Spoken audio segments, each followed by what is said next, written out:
বিসমিল্লাহির রহমানির রহিম। আল্লাহ তাআলা বললেন, তোমার দোয়া মঞ্জুর করেছি, অতএব তোমরা দুজনে অটল থাকো এবং তাদের পথে চলো না যারা অজ্ঞ।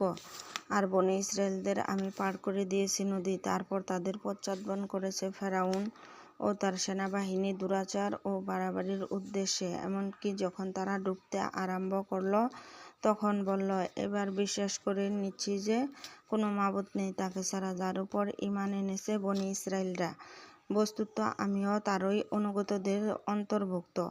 এখন একথা বলছ, অথচ ইতপূর্বে নাফরমানি করেছিলে এবং পথভ্রষ্টরই অন্তর্ভুক্ত ছিলে। অতএব আজকের দিনে বাঁচিয়ে দিচ্ছি আমি তোমার দেহকে, যাতে তোমার পশ্চাৎবর্তীদের জন্য নিদর্শন হতে পারে। আর নিঃসন্দেহে বহু লোক আমার মহাশক্তির প্রতি লক্ষ্য করে না। সূরা ইউনূস আয়াত নম্বর 89, 90, 91, 92।